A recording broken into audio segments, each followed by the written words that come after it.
विकसित असम, विकसित भारत की गौरव यात्रा के लिए आज का दिन बहुत महत्वपूर्ण है।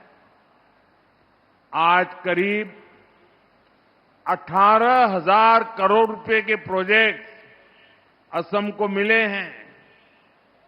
थोड़ी देर पहले मैं दरांग में था।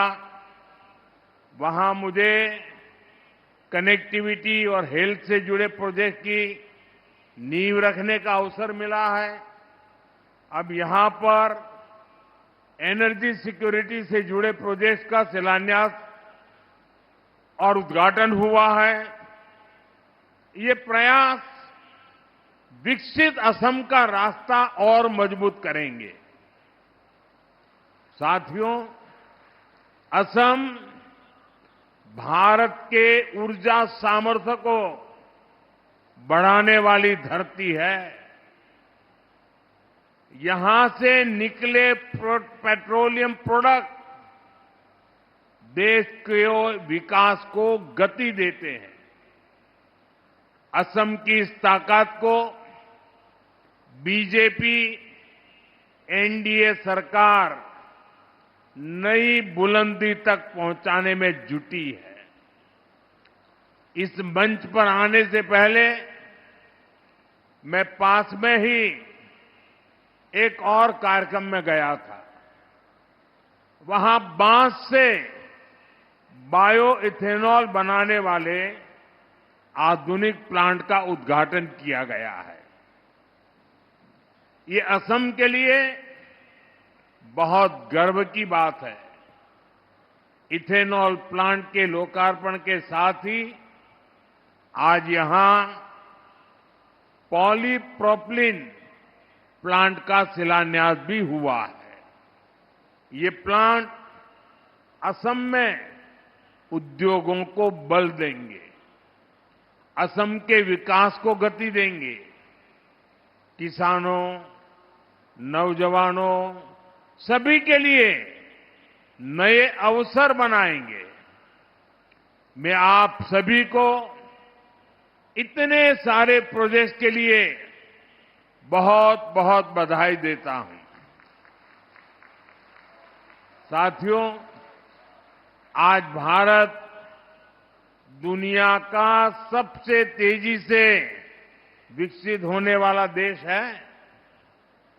जैसे जैसे भारत विकसित हो रहा है, वैसे वैसे हमारी बिजली की, गैस की, ईंधन की जरूरतें भी बढ़ रही है। हम इन चीजों के लिए विदेशों पर निर्भर रहे हैं। हम बहुत बड़ी मात्रा में कच्चा तेल और गैस विदेशों से आयात करते हैं और बदले में लाखों करोड़ रुपए हर साल भारत को दूसरे देशों को देना पड़ता है। हमारे पैसों से विदेशों में रोजगार बनते हैं, वहां के लोगों की आमदनी बढ़ती है। इस स्थिति को बदला जाना आवश्यक था। इसलिए भारत अपनी ऊर्जा जरूरतों के लिए आत्मनिर्भर बनने की राह पर चल पड़ा है। साथियों, हम एक तरफ देश में कच्चे तेल और गैस से जुड़े नए भंडार खोज रहे हैं, वहीं दूसरी तरफ ग्रीन एनर्जी के अपने सामर्थ्य को भी बढ़ा रहे हैं। आप सभी ने सुना होगा, इस बार लाल किले से मैंने समुद्र मंथन की घोषणा की है। एक्सपर्ट बताते हैं कि हमारे समुद्र में भी बहुत बड़ी मात्रा में ऑयल एंड गैस के भंडार हो सकते हैं।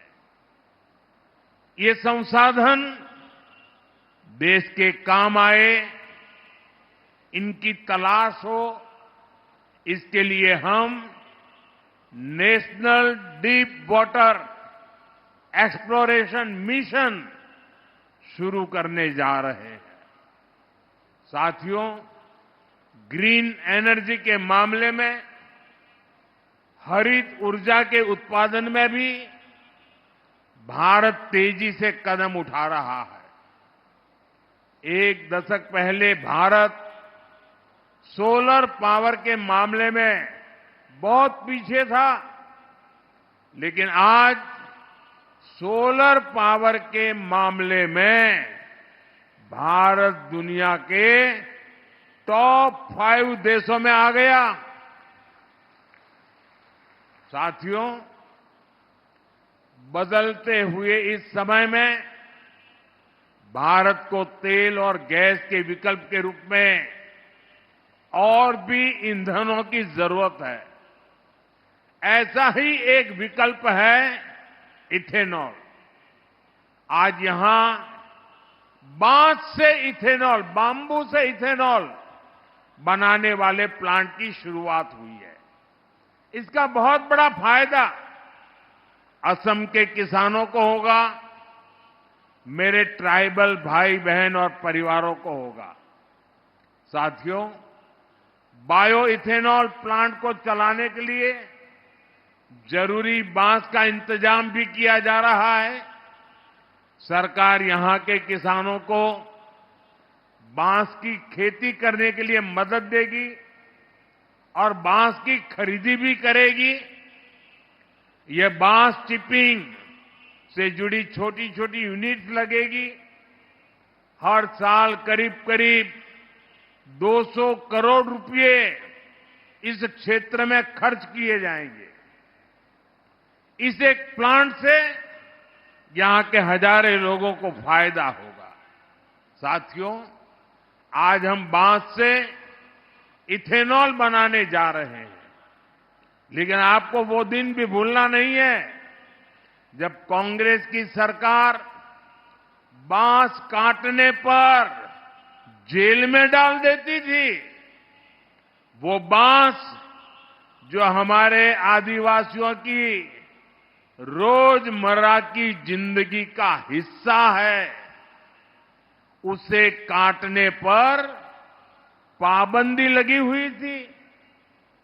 हमारी सरकार ने बैम्बू कटिंग से बैन हटा दिया और आज ये निर्णय नॉर्थ ईस्ट के लोगों को बहुत फायदा पहुंचा रहा है।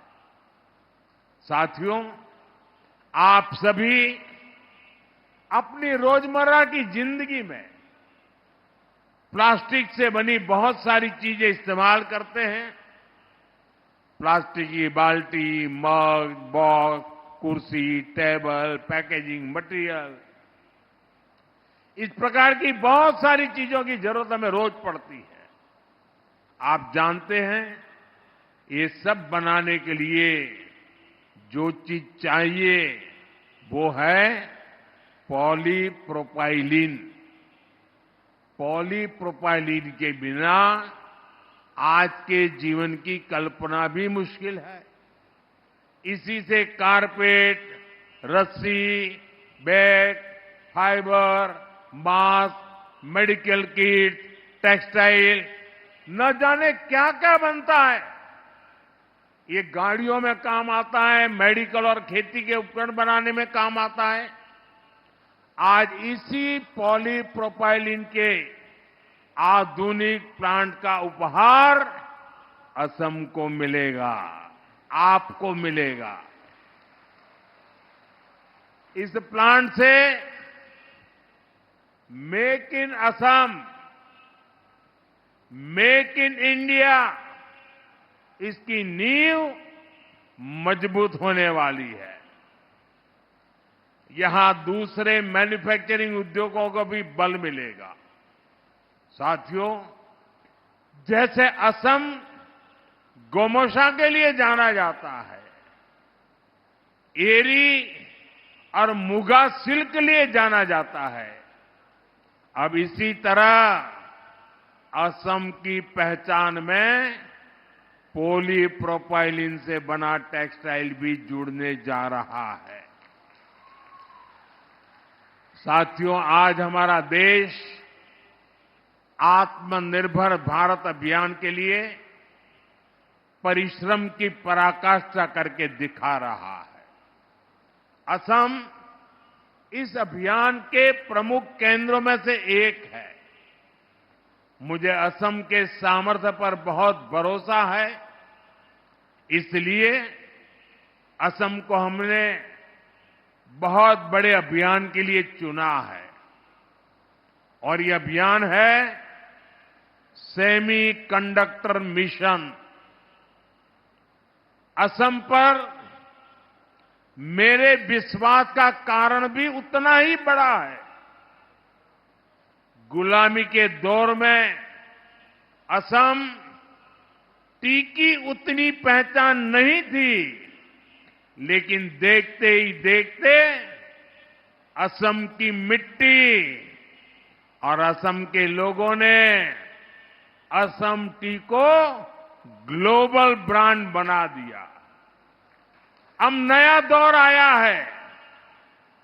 भारत को आत्मनिर्भर होने के लिए दो चीजें चाहिए, एक ऊर्जा और दूसरा सेमीकंडक्टर।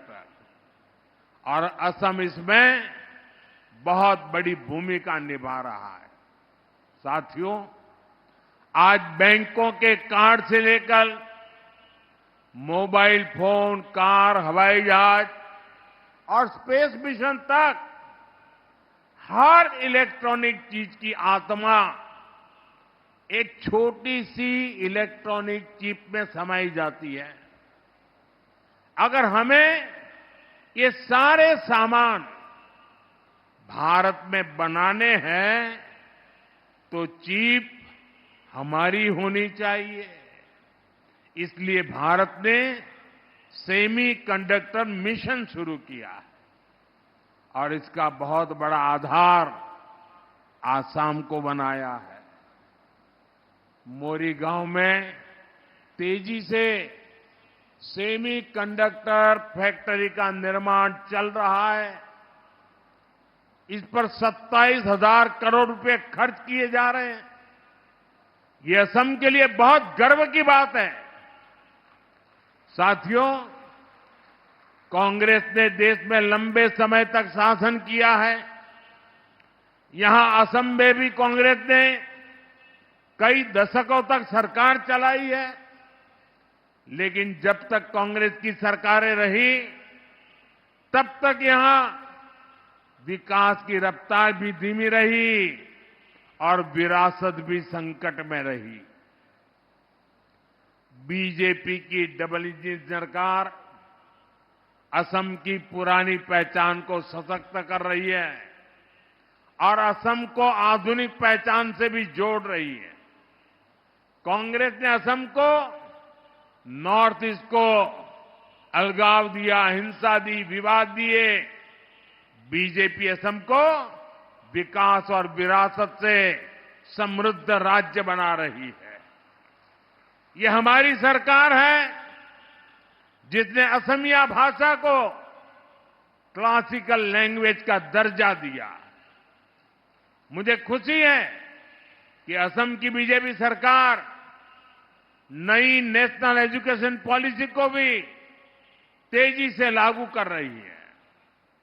यहां स्थानीय भाषाओं में पढ़ाई को प्रोत्साहित किया जा रहा है। साथियों, कांग्रेस ने नॉर्थ ईस्ट के, असम के महान सपूतों को भी कभी सही सम्मान नहीं दिया। इस धरती पर वीर लासित बोरफुकन जैसे जाबाज योद्धा हुए, लेकिन कांग्रेस ने कभी उनको वो सम्मान नहीं दिया जिसके वो हकदार थे। हमारी सरकार ने लासित बोरफुकन की विरासत को सम्मान दिया। हमने उनकी 400वीं जन्म जयंती राष्ट्रीय स्तर पर मनाई। हमने उनके जीवनी को 23 भाषाओं में प्रकाशित किया। यहां जोरहाट में मुझे उनकी विशाल प्रतिमा का अनावरण करने का भी अवसर मिला था। कांग्रेस ने जिसकी उपेक्षा की, हम उसे अग्रिम पंक्ति में लेकर चल रहे हैं। साथियों, यहां शिवसागर का ऐतिहासिक रंगघर उपेक्षित पड़ा हुआ था। हमारी सरकार ने इसका नवीनीकरण किया। हमारी सरकार श्रीमंत शंकर देव की जन्मस्थली बटाद्रवा को विश्व स्तरीय पर्यटन केंद्र बनाने का काम कर रही है। जैसे वाराणसी में काशी विश्वनाथ धाम परिसर बना है, उज्जैन में महाकाल महालोक बना है, वैसे ही असम में हमारी सरकार मां कामाख्या कॉरिडोर भी बना रही है। साथियों, असम की संस्कृति और इतिहास से जुड़े अनेक ऐसे प्रतीक हैं, अनेक ऐसे स्थान हैं जिन्हें बीजेपी सरकार नई पीढ़ी के लिए संरक्षित कर रही है। इससे असम की विरासत को तो फायदा हो ही रहा है, असम में टूरिज्म का भी दायरा बढ़ रहा है।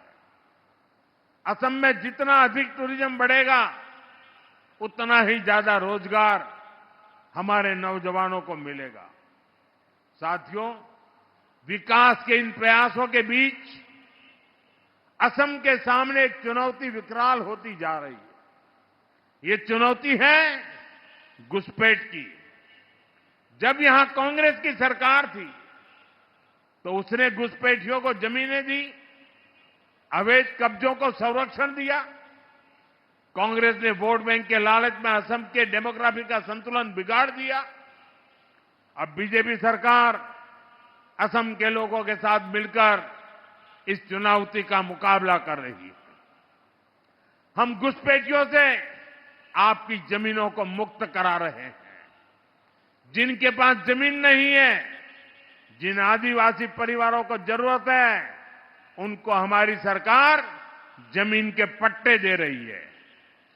मैं मिशन वसुंधरा के लिए भी असम सरकार की प्रशंसा करूंगा। इसके तहत लाखों परिवारों को भूमि के पट्टे दिए जा चुके हैं। अहोम, कोच, राजवंशी और गोरखा समुदाय के भूमि अधिकारों को कुछ जनजातीय क्षेत्रों में मान्यता दी गई है। उनको संरक्षित वर्गों की सूची में शामिल किया गया है। जनजातीय समाज के साथ जो ऐतिहासिक अन्याय हुआ है, बीजेपी उसको ठीक करने में पूरी प्रतिबद्धता से जुटी है। साथियों, बीजेपी सरकार के विकास का एक ही मंत्र है, वो मंत्र है नागरिक देवो भव। नागरिक देवो भव यानी देश के नागरिकों को असुविधा न हो, उनको छोटी छोटी जरूरतों के लिए यहां वहां भटकना न पड़े। लंबे समय तक कांग्रेस के शासनकाल में गरीबों को तरसाया गया, ठुकराया गया, क्योंकि कांग्रेस का काम एक वर्ग के तुष्टीकरण से हो जाता था। उनको सत्ता मिल जाती थी। लेकिन बीजेपी तुष्टीकरण नहीं, संतुष्टीकरण पर जोर देती है। कोई भी गरीब, कोई भी इलाका पीछे न रहे, इस भाव से हम काम कर रहे हैं। आज असम में गरीबों के पक्के घर बनाने का काम भी तेजी से आगे बढ़ रहा है। अभी तक असम में 20 लाख से अधिक पक्के घर गरीबों को मिल चुके हैं। घर घर नल से जल पहुंचाने का काम भी असम में तेज गति से चल रहा है। साथियों, भाजपा सरकार की गरीब कल्याण की योजनाओं का लाभ यहां चाय बागानों में काम करने वाले बड़े भाई और बहनों को भी हो रहा है। चाह श्रमिकों का हित हमारी प्राथमिकता है। सरकार द्वारा टी गार्डन में काम करने वाली महिलाओं और बच्चों को मदद दी जा रही है। महिलाओं के स्वास्थ्य, बच्चों की शिक्षा पर हमारा बहुत जोर है। यहां माता मृत्यु दर और शिशु मृत्यु दर को कम से कम करने के लिए भी सरकार योजनाएं चला रही है। कांग्रेस के समय में टी गार्डन वर्कर्स को टी कंपनियों के मैनेजमेंट के भरोसे छोड़ दिया गया था। लेकिन भाजपा सरकार उनके घरों में बिजली कनेक्शन की, घर में पानी की, उनके स्वास्थ्य की चिंता कर रही है।